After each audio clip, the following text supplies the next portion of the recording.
Welcome to Shaped. I'm Eric White.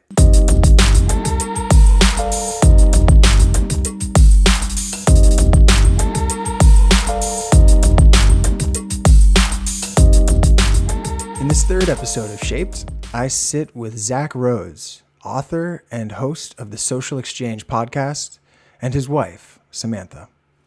All right, cool. Well, I guess to just get started, if you could both introduce yourselves, your name, and I guess what you do in your life on a day-to-day basis. Zach, if you want to kick it off. Well, I'm Zach Rhoads. I don't know where to start ever with this. I work with children and families, both kind of on a consultation basis, but also in a school system. And my gig has always been that I work with kids who are deemed behaviorally challenged or who need extra support somehow. And I work in the addiction field as a writer, podcaster, but also a counselor for adults who experience addiction problems. Sure. I'm Samantha Rhoads. I'm Zach's wife. I am currently a supervisor of a clinical program for pregnant and parenting individuals, and we provide individual therapy, couples therapy, and family therapy. And I also specialize in substance use, mostly opiate addiction treatment. So the point of this podcast, obviously, is to look at relationships and how they shape people who the focus is on the relationship, and each episode features someone who has more of like a public facing following or has some sort of, success in a given career. And you were the first person Zach thought of, Samantha, to do this with. So I wonder, Zach, maybe starting with you, why did you pick Samantha for this? What was the reason behind it? I've had a lot of inspiration in a lot of different ways, but when it comes to trying to sustain all of the plates that I have spinning right now, Sam is clearly the greatest inspiration for me. She's someone who has to live with me. So her support for me means that she's also understands that her supporting me into the indefinite future is going to affect her. So and that means when I'm away from the home, or if I'm in the home, or if I'm scheduling all sorts of things, she also respects. I don't exactly follow a format the way that I work, and I'm up to something new all the time. And I could take on like 20 new projects, but really only stick with one. And it's got to be exhausting on her end. But for her part, she helps ground me. She's a good role model in some ways for, being always accountable to things, but she also supports me and understands the way I don't think anyone else really does. Maybe, I don't know, Sam, you could say, but maybe she doesn't even understand. Like, she understands what makes me tick and that it's important to me. And that's enough for her to help me with that and support me, give me advice when I need it, not offer advice if I'm not asking for it. And we'll go with that to start. Solid. Sam, do you view, obviously you have your own profession and your own goals and dreams in your own life, and, get into that, of course, but I wonder, how do you view your role in the relationship with Zach, I guess, in relation to his efforts in his career?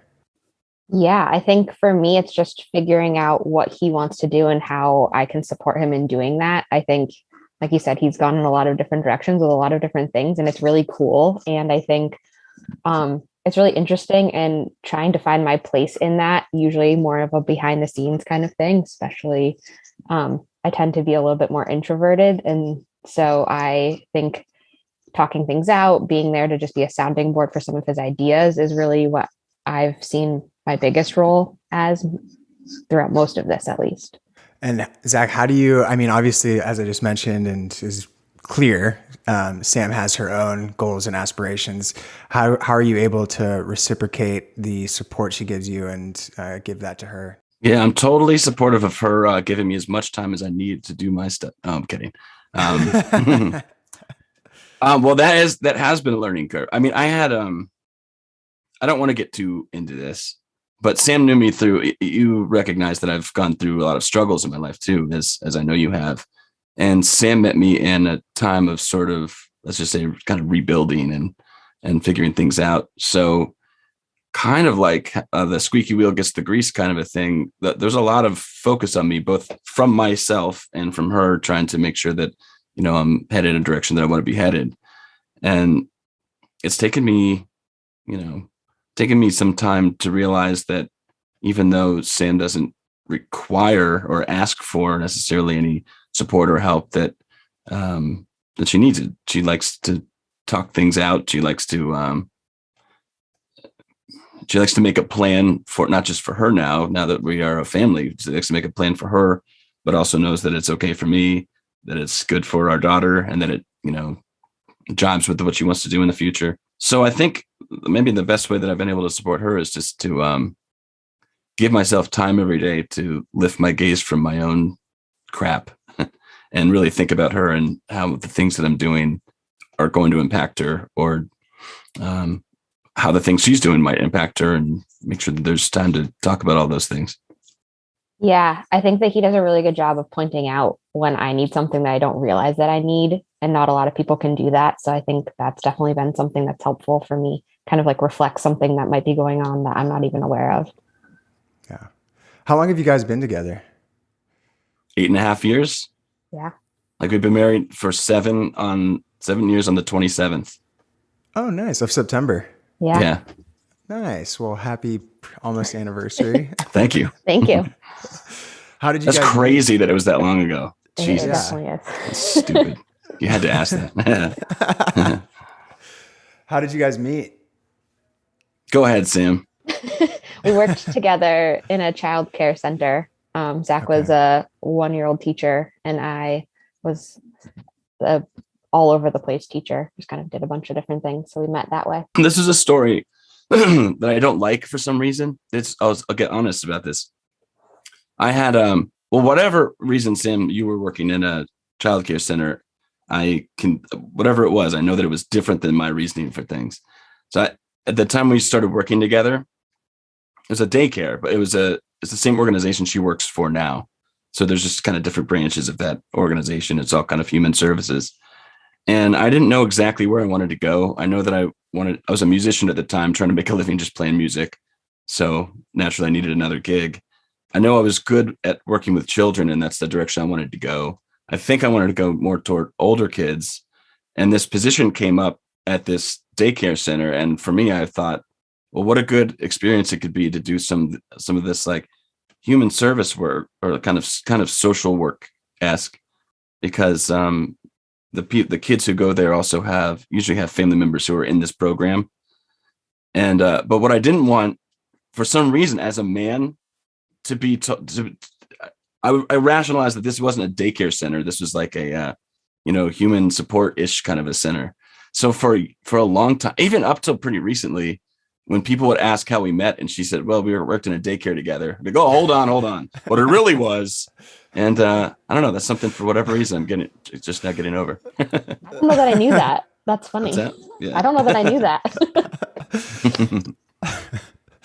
So you guys were working professionally at we'll just call it a daycare center, because that's what? No, it was. No. Yeah. That is what it was. So were you working directly together then, or was it more so just working in the same place, or was there actually part of your job was collaborating with one another? Yeah, we were collaborating. I would definitely say that we were working together. Yeah. Did you have chemistry then? Like, how did that evolve? How did you start to realize that, hey, maybe I have more than just like professional chemistry with this person? Take it away, Sam. That's a good question. I think, I think we were friends at first. Like, we were both in other relationships, and I think we had a lot of similar interests in things, and our conversations seemed to happen pretty naturally. So it was very platonic and friendship at first. And then I think we both oddly got out of our long-term relationships and started hanging out more, again, just as friends. And it just kind of evolved pretty naturally, I feel like. I don't know that there's like one defining moment or thing that happened, but it just over time was like, I really enjoy spending time with him. Yeah. How much were your overlapping interests in like mental health, child welfare? How much of a role did that play in the ability of your relationship to grow? Because I always think it's interesting how some couples can have seemingly like Lauren and I we don't really have like we like music. That's something we bond over. But in terms of professional interest, they're pretty dissimilar. So I always think it's interesting how people's interests interact with their love partner. And I wonder if the common interest between you two played a large role in where you are today. I'm interested in what you'll say, Sam, but oddly, I mean, we worked in the same place. That's what I meant before. I think our basis for doing the work and being interested in the work that we're in is on such a different scale. So I like thinking about big picture stuff. I like thinking about systems and how they're and biases and how they can be fixed or rebuilt or helped, and how that affects individuals. And so I'm always thinking about big picture things, which is why I never chose a lane really in mental health, or chose I couldn't get. There's no way that I could ever get a PhD in something, because it would just make my focus too narrow. And I think I won't speak for you, Sam. I'll just say what I think, and then you can tell me how wrong I am. But Sam has been, she's focused on at the individual basis. Not, I mean, you're a supervisor now, so I guess that in some ways you landed in that place too. Now you have to think about systems and how they work. But Sam has always just been a caring, nurturing, and intelligent person who, is good at working with people on an individual basis or small group basis. Yeah, I would say even though our focus of work overlaps a lot, I don't necessarily know that our work in general and the way that we approach it overlaps. We actually have really different styles in that. And I think it's one of the things that makes it really helpful to talk to each other about it, because I definitely am more of like the direct care. How am I seeing this individual? What am I doing to help? What does that look like on a more personal level? And I think Zach's really good at, like you said, the more broad topics and the overarching themes and that sort of idea. It's really hard for me to get into that mindset. And so I think while we have similar interests in the way that we view mental health, substance use, human services, I think that the approach that we've taken to the work is really different. And I think it was even that way when we met when we were working in the childcare center. I could see how that would be very useful in just becoming a better professional in your own ways, having that kind of that person who's close by but does things differently, being able to stretch your frontier or your understanding a little bit and into their realm. And I'm just curious, Zach, I think most people, I think you're following, correct me if I'm wrong, but your following is probably most familiar with your work with addiction, right? And probably children. So I'm just curious how much communication between you two about these problems are going on. I'm always curious with I think Brett Weinstein and Heather Hying is another interesting example of two people who are very similar professionally. And I'm always just curious how much professional talk occurs in the day to day, or is it more so just like, oh, are you going to pick up the kids today? Are you going to make dinner? Like what level of professional talk goes on between you two, and how much does that kind of stuff inform your day to day professional life? Oh man, that's such a good question. I don't know. Well, the last thing you said, who's getting the kid today, is kind of something that comes up for first and foremost now. I think sometimes we want to talk, but there's no, oh my God, we've gotten into this thing where I'll wait until it gets quiet. I'm like, all right, it's too loud right now. I want to tell Sam something. We'll wait until it gets quiet. And the minute I say something, it's like a John Candy movie or something. I'll open my mouth and I'll say, so it worked today. And I'll hear, yeah, from the other room. So I actually don't really get many opportunities. I think, I don't know, Sam, but we talk a lot about our respective work. I think a lot of it now is we know that the respective person is competent to offer either a listening ear or even advice about our respective jobs or roles or things. I think we trust each other to do that. But that's almost like only really a last resort. Mostly, I think we like to talk about things that were difficult for us during the day, or that we are proud of ourselves for during the day, and then share that with each other. It's not so much more problem solving-ish anymore. We just know that the other person will understand it. So there's no need to talk about. So that I guess that's why the having similar interests, similar professions is interesting. You can skip all of the explanation that you might have to do if, one person was a coder during the day or the other person's a teacher, whatever. Mm-hmm. But I guess it doesn't come up all that much anymore. We talk shop a lot less than you might think. Now that we have a child who also likes to be involved in those conversations. Yeah. I think too, one of the things that when we do talk about our work, it's really hard in human services because you're really limited by confidentiality. So there's only so much about your day you can actually talk about, especially living in a small rural community. Most of the time we might know people that we would be interacting with throughout the day. And so I think it's really nice to be able to just know that the other person already knows that there's limitations on it. So I might be able to say I had a really hard interaction with somebody throughout the day and I don't have to share any more than that. Or I might know that Zach had already worked with somebody who had similar presentation or something went on that was in a similar way. And so I can just say, hey, remember that time that and that also feels really nice. I think I always joke that sometimes Zach will want to talk about things that are related. This was much more in my last job than this one, but I was doing substance use treatment as a direct service counselor in a MAC clinic. And so I was like, all day long conversations are happening around substance use and MAT treatment. And so Zach would come home and want to talk about some of these bigger picture things. And I would have to say, sorry, sometimes I'm addictioned out. And I think it's just like one of those, like, I can't talk about this anymore. I've spent my whole day doing it already. You know how the system's broken? But yeah, that's something I wanted to get to, though, is that I'm very much, I think I'm very much a rule breaker, or not for the sake of it, but I don't mind trying out something that's just absolutely not standard format. I don't know. I guess you call that first principles.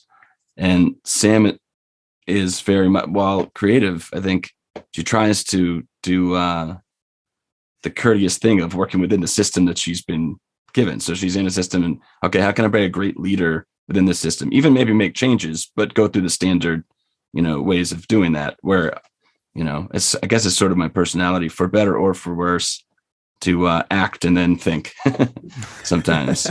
And so when it got in, I didn't always work in the addiction field. So that was only when I met Stanton that I started to really in earnest. And after I started researching things, I'm thinking about, all right, in America, how could we change things, or, what would need to change, or what would be the best outlook we could have. And while she's working in this place, as she said, where, I could know any number of people who she works with. So if I were to go out and do that type of work in our local environment, we would definitely intersect. And so that means that my rule breaking-ish behavior would intersect with people that she works closely with. And that means that when the person with the shared last name as her is making a stink at some conference or something, that would come back to her in some way. So that was always an interesting thing to, I've always tried to be really respectful of that, but it was always a really interesting kind of tightrope. Who were you before you guys met, each of you, and how has that changed as a result of this relationship? I think I mentioned, I feel like I was still I'm actually a pretty self-conscious person.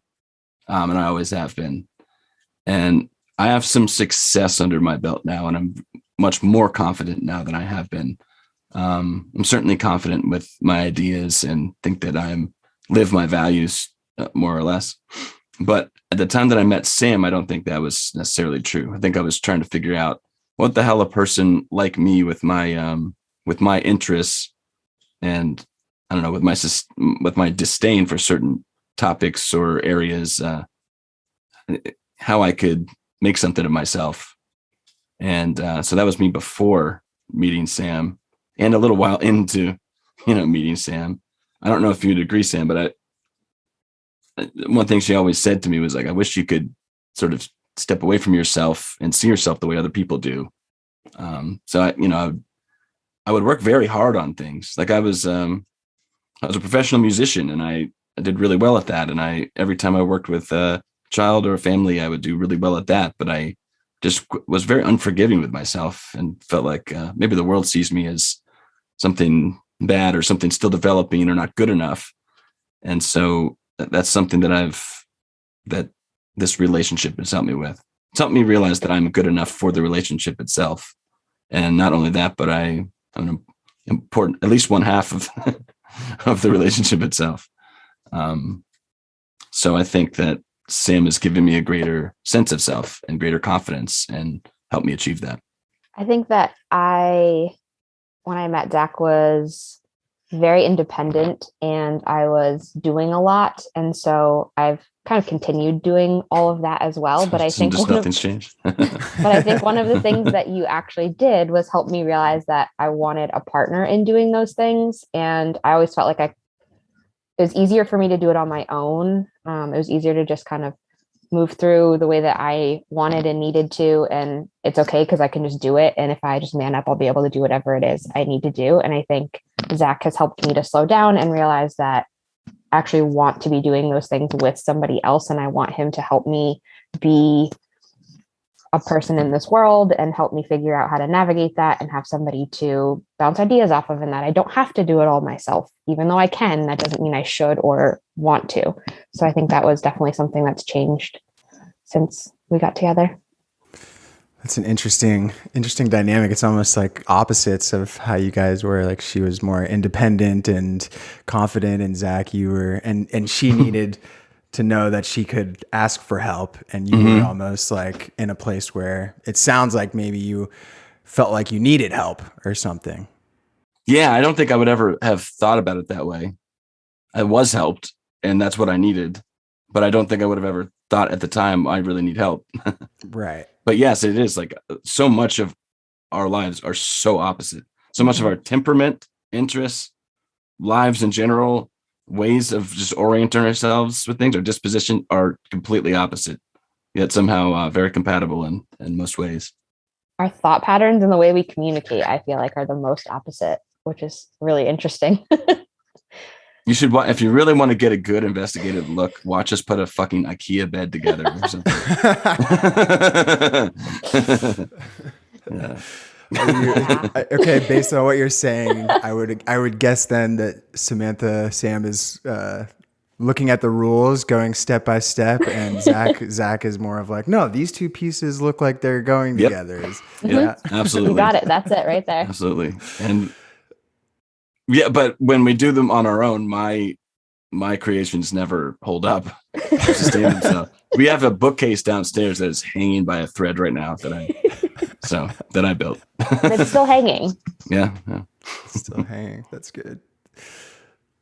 Well, I guess, it's been really cool to do these interviews because there's been a variety of, each person that I've asked to do it has asked someone different. You're the second husband and wife pair, but there was like a spiritual guide, a producer, and I did one for Big Brothers Big Sisters too, which was really, really sick. But it's really interesting to me who people pick and why, and we've already gone over that. But you said that you were in relationships before. Was there always that desire to have someone with intersecting interests? Was that always a desire of yours in relationships, or is that just kind of how this happened? Yeah, I think for me, it's just sort of how it happened. Yeah, I would say the same. I know it's more interesting if it's not a short answer, but I don't know that I can really pinpoint anything that I was looking for in a relationship except to, I don't know, get away from myself or something. I guess I didn't fully complete my thought there. The reason I was bringing up other people and their various shapers, as I'm calling them, is because each of these conversations has kind of revealed a theme in them. And the first one I did was like, well, actually, maybe that's a good question. Is how do you guys, Zach, obviously you have a ton of side projects going on in addition to the things that you do to pay the bills and find meaning for a paycheck. How do you guys manage the amount of focus and, in a way, selfishness that doing those things requires while also maintaining a happy household? Like, how do you balance those two things? Fuck it up a lot and then try to resolve it later. Yeah. I mean, I don't know. I think we've come to a point where I have a good read on what Sam understands is very deeply important to me. Like, well, we were going on a family camping trip recently, but I double booked. I had a gig, a show that I was going to play. So I was trying to think about how to reschedule the show. And Sam reassured me that, you went like 15 months without playing any music after playing a few times a week for years. Music's important to you. You should do that. And we communicate really honestly like that now. You know how sometimes in relationships you could say, we'll just go ahead and do something. And that could mean go ahead and do it, or it could mean your choice. I mean, you could choose it or me, whatever. It's much more honest now. So I think that for my part, for what I see that Sam does for me, it's that there's an honesty about if something's really getting in the way. And there's an understanding of there are a few things that are deeply important. I'm trying to build something in terms of my outlook on addiction and what it means. So if I get a big, if something comes up and that's it's going to be really beneficial in that, and Sam understands that's really important for me. If I have some kind of a big show, she understands that's important. But there's some things that I do that are just that I'm kind of tinkering around, and they may or may not be important. And those are things that are much more negotiable. And so, for my juggling act, I think that's been the case. As far as Sam goes, pretty much any time that she comes out and says she would like to take a break from stuff, I try to support that. I mean, she's working. It sounds like I'm working more, but I think she might be working more. And a lot of times she's the one attending to our daughter more often. We both spend a lot of time with her. We're both very present, but she's taking on a lot of that. And I think that her independent kind of nature comes through. And anytime that she can have a break, be with friends, do something else, I try to support that as much as I can. And she knows it. She knows it's something I want her to do. So I'll bag whatever I'm doing so that she can do it. I think for me, the thing that's been really helpful in leveling the playing field with that is having scheduled like expectations of knowing when, like, we alternate putting our daughter to bed. So then I know on specific nights I'm going to have like a couple hours or whatever when Zach's doing parenting stuff where I'm going to have time to myself and vice versa. And in the way that my, like, I don't even know what to call it, type A brain works, I think that that's really helpful because then I can plan and know that that's happening, and I can consistently count on Zach to be there for those times. So the rest of the time I can manage whatever else is needed, if that is what's needed. That's cool. Yeah, go ahead, Zach. You're gonna say No, I was just going to say there's also, since having a daughter, there are values that come with that I don't negotiate on. Like if I make a promise to our daughter that I'm going to do something, no matter what else is going on, I always fulfill it. And that's something that I don't ever plan to break. So if I say that I'm going to be at some event or a doctor's appointment or I'll take her to the playground, whatever it is, it doesn't matter what else is going on, what comes up. I'm definitely doing that with her. And I think that's begun to carry over in Sam's and my relationship as well, where I kind of pull myself out of my own head that things I think might be important aren't as important as Samantha or aren't as important as our daughter. So maybe our daughter's the one that real influencer. Yeah. That might be true. So Sam, do you have other stuff that you work on outside of your professional life? I mean, it sounds like you put a lot of effort into your work, and obviously you guys have a daughter who requires a lot of attention. But are you similar to Zach in that you have other projects going on, or is it more so not as, I don't want to say busy because that's not the right word, but I think you know what I mean, where there's not as much different things going on?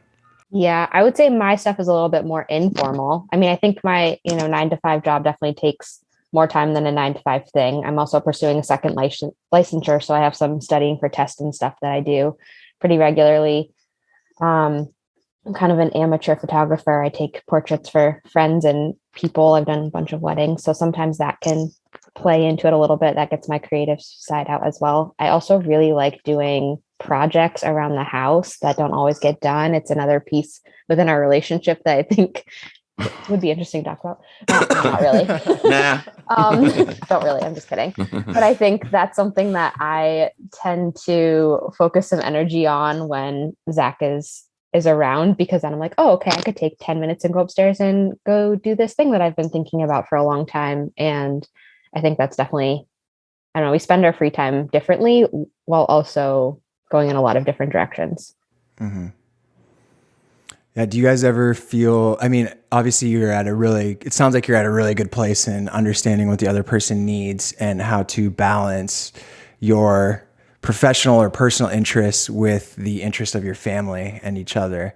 How did you guys get there? Because, I talked to a DJ friend and his wife, the other couple I talked to, and, one of the things that kept coming up was that they had a lot of difficulty at first as he was trying to launch his record label. He recently put out his first album, and it was a really difficult time for them. And it was kind of the year of coronavirus that made them like slow down and be like, oh, you know what? I maybe need to reprioritize things here and be more aware of what she needs in this relationship. So I wonder, was it a struggle for you guys to get there? How did you end up at this place? And is there anything you can share about that?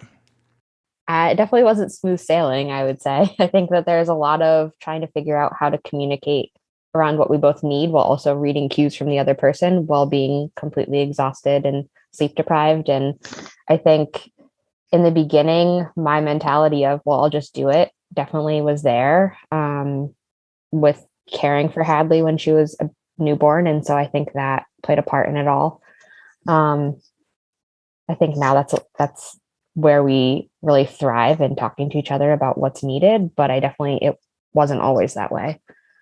Coronavirus, I feel like we did a lot of reconciling of things during that time too. I mean, I guess we're not unique in that way, but it sounded impossible. Like we both had full-time jobs, and at the Life Process program, Eric, that things picked up so fast. I mean, I think we did 300 times what our normal intake is for that program in the weeks that followed the pandemic. So I was teaching remotely, and I was doing counseling while also sort of doing the directing of the program, doing kind of the marketing or branding stuff. But Sam was working full time and trying with clients and trying to figure out how to do this. But we couldn't send our kid to daycare, so we had her, and we impossibly managed to, have our gigs and with our daughter too. At the same time as we had all that going on, we were, I'm sure you remember, like everyone thought, am I gonna die? What is this thing? And we were primarily concerned about our daughter. And so how is she going to get what she needs? So we were sending her to daycare because it gives her good, it's a good for social development, and she's not going to have that. And are we going to actually make her stuck in the house all the time? Or are there ways, you couldn't use a playground then. You couldn't go to so we got very creative and both of us put a lot of energy on our kid and trying to figure out how to best handle the situation. And we were very supportive of each other, so that we, rather than times where we're miscommunicating, where it's tricky and you're not exactly supporting each other in miscommunication, you're kind of just talking past each other. We were totally on the same team, celebrating each other's successes. If one of us did something that we knew was going to be a boon for our kid. And from that, we managed to do better scheduling and communicating. So I think, for us in a relationship, you would never wish a pandemic to happen again if you could go back. But if we could take something from it, I think that was one of the things. Yeah. Parenting full-time and working full-time from home for both of us for 4 months was a very interesting, like living in our little house with, our entire lives were there. We didn't have like the outside world to really do much with at that point. And I think we joke that if we can survive that, we can survive. And that if our daughter comes out of it not remembering that time, then we've done a good job. I kind of have to remember what the podcast is about, Eric. I was like, something interesting that I always think about is that I have enough little gigs.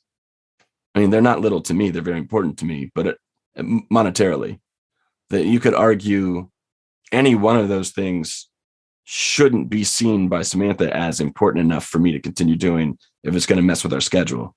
Like, it could be very easy, I think, for her to be resentful of me tinkering around doing, playing music or working with the sixth client of the day or whatever it is.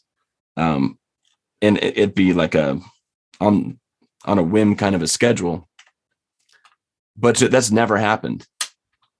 So there's something about like a deep understanding that Sam has for what I'm doing and how important it is for me that I don't think anyone else has, that has, in part helped us kind of grow together. I honestly don't, because when you're asking me who is the biggest inspiration to you, I could have said my parents. My parents wouldn't have exactly proposed that I go on this track that I'm on now. I could have said some sort of a teacher, but I'm sort of, I'm working right now on writing about education systems and how they fail. I could have said Stanton, but even Stanton doesn't really know the ins and outs of. We have completely different interests. As much as we align on about addiction, we have totally different interests.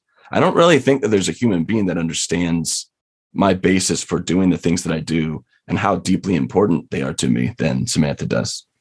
That's awesome. Did you get there just by honest communication of what's important to you? And I'm just wondering how you get to that level of understanding to the point where, because to be honest, part of me was thinking when I asked you that you would ask Stanton was where I thought it would go, because I was like, oh, he's part of the reason that Zach wrote Outgrowing Addiction. He's got the podcast with Stanton. I wouldn't be surprised if he picked Stanton. So I'm just wondering how you both got to this point where there's such a deep level of understanding of what the other person wants and needs. And yeah, I'm going to say something, Sam, but I don't want to hog the time.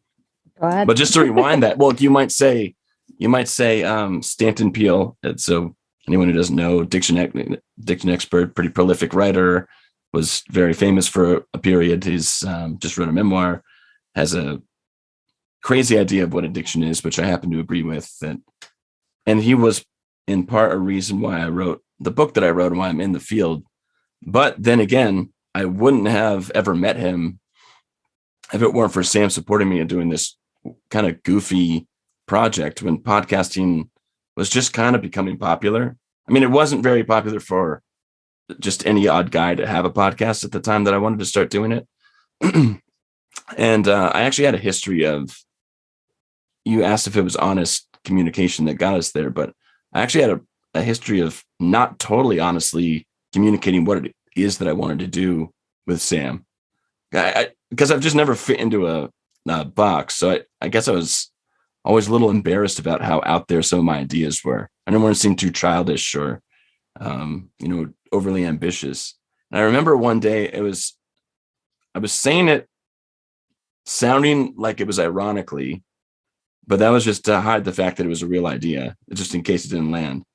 And I was saying to Sam, wouldn't it be cool if I kind of did a show, I could film it and just put it out there on like Access TV and interview people who are experts in different things. Like, yeah, I could be an interviewer.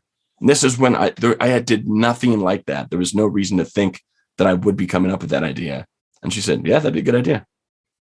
And, I expected like a haha or what, or, something.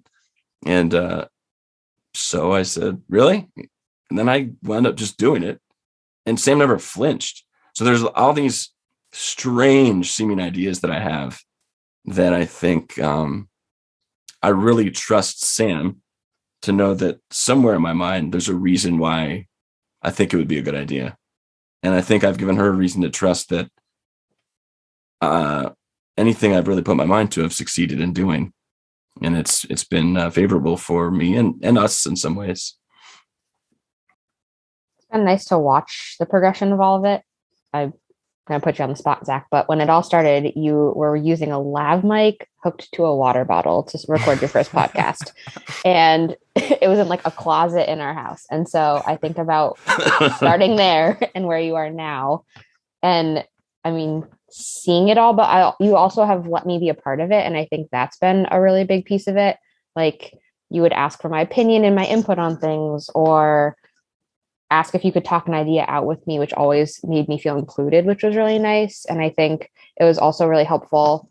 I think that some of our skills offset each other. So again, I like did a little bit more of the behind the scenes stuff. So some of the editing I was doing for some of your early podcasts. And I think, I don't know, again, it just made me feel a part of it. So we were talking about it without it having to be just Zach's thing. It became, there were pieces of it where it was time of our thing. We were doing it kind of together.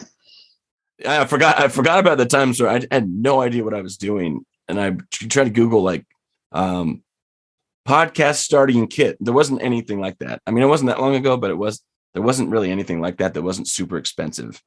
So then I started to think about, all right, well, what are the items in this podcast kit, and how would I take those items, like something like a proxy for those items in its least expensive form, and then do it. So yeah, like a lav mic plugged in. It was plugged in to what, a phone or something? I don't even know what it was. But then I had the speaker of the computer. The way I would record the other person was that I would put the speaker up to the lav mic, and then I would wear a lav mic, so that we were just as if the speaker was the person in the room. Yeah, and I never had anything to put it on. I was always like really busy, and then I would do this interview, and I'd be running around looking for, what can I put the lav mic on? But I love clunky stuff. Like everything I suck at. I still am like, I'm sort of like that with music and gear and things like that. And it's a frustrating but really fun thing to do to grow into some sort of a profession or interest. And that was cool that I got to do that with Sam. It was like one of those like really vulnerable times where I'm trying to do something seriously, and at the same time you can't really take yourself seriously because you're just beginning. So yeah, that was cool. That was one thing we got to do together that was interesting. It was another one of those times also where our approaches to it were really different. So like you would be like, hey, can you show me how to do this? And I was like, no, I can't. I just need to do it. Or I would try to walk you through it and you'd be like, I don't know. It was just another thing where like each of our strengths played off of each other in a way that I wouldn't have expected. Yeah. Or like there was Sam would edit podcasts for me, but I didn't know anything about it. I was intimidated even to go near the computer while she was doing it. And so I would try to explain to her in the way that if I were talking to someone who thought exactly like me, I would make a lot of sense, but it wouldn't necessarily make sense to her. So I would explain something, she would do something that wasn't precise, and I would get so frustrated. Like, no, how can you not understand that I'm saying? Yeah. So we had to work stuff like that out. Anyway, I write about this a lot, and I talk about this a lot when it comes with kids. Learning things through playing them out tend to yield results that are super positive in ways that you wouldn't expect. And in some way, I was taking something that I wanted to do as a profession. I was very serious about. Like I was podcasting. I wasn't just like LARPing or something. I wasn't trying to be like a Dan Rathers and pretend. I was really trying to talk to people about things that I thought were really important. And I thought that if someone could hear it, who needed to hear it, that'd be a really important thing I'm doing. So that was a serious part of it. But then there's also this like, what's a podcast and how do you even go about that? And there's an element of play that Sam and I were doing where we got to see our respective talents, how they work together. And we also got to see our frustrating inability to communicate play out. But it wasn't that serious. We weren't making any totally life-changing decisions. We were sort of playing them out.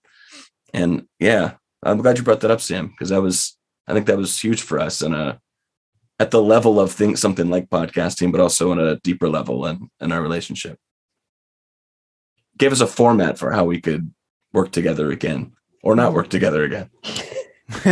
Know when to not do things together. Yeah, exactly. Mm-hmm. As briefly as possible, state how you think the other person has shaped you. Well, Sam has made it easier for me to share who I am authentically with the world. I mean, with her, but starting with her. Actually, probably her first, my parents second. As weird as that sounds. I guess I don't need to get into that, but there's an identity confusion for me for a while. Who I wanted to be and what that meant and whatever. So that's, I don't even know if I can put real words to how that's taken effect. It's just being in a relationship with Sam is so important, and giving her my best self has been important. And I can't do that without talking about really truly who I am and showing who I am. That was a roadblock for us at first on my part. And I've had to come around. I had to make a decision. Do I want to show Sam everything about who I am in the rawest form, or do I want to not do this relationship because I can't really do both of those things? So I think that Sam has helped me be a more honest, authentic person and realize that I can scale that. And I can be okay with being totally authentic and honest about everything, from my limitations to my successes to my ideas. And even if I haven't had a peer review, so to speak, yet, I'll talk on the podcast and I'll share an idea that I'm just thinking of in the moment. Maybe I'm responding to news, or I'm responding to some sort of, policy or something. And I'm hashing it out in the moment, and I'm not worried to do that because I'm confident about myself. And she's also has showed me, helped me understand what it means to love another person. And I don't mean that at all superficially. I mean, like, you have to, I kind of thought it was it was sort of romantically, you're supposed to put a person above yourself. And in some ways I do put Sam above myself, but not always. And I keep that in balance when I'm at my best. So I care about myself, and I do things that help myself be my best self. I do things, my decision matrix for doing things requires me to think about how it would be the best for Samantha. In some ways, I'll put her needs and interests first and foremost. And in other ways, I know that I have to sustain my own. And that balancing act is, and like the thought process of, is this person is worth all of this, I think is what I've come to realize that love is on a very real level. So I think that she's made me a more mature, better person. Thanks, Zach.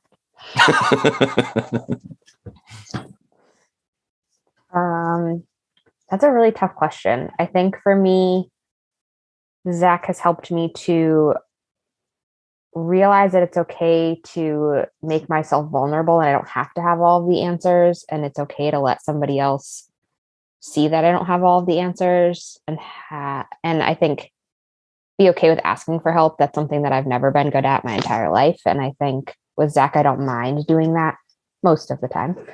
I think a lot of that has come from a lot of challenges that we've been through together as a couple. I think we have both had to help each other figure out how to communicate and do that in a way that doesn't mean that we don't care about the other person, but how can we just be real and share what we're feeling, I think has been, we don't have to always justify why we're feeling a certain way, but that the feeling itself is valid. I think that has been a huge part of all of it for me.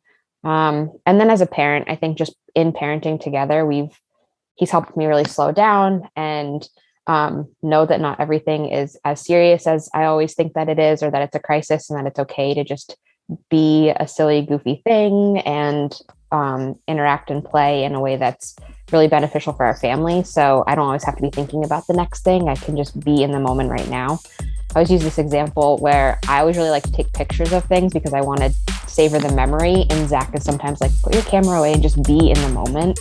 And so I think that's a really big lesson that I've learned from Zach throughout our relationship.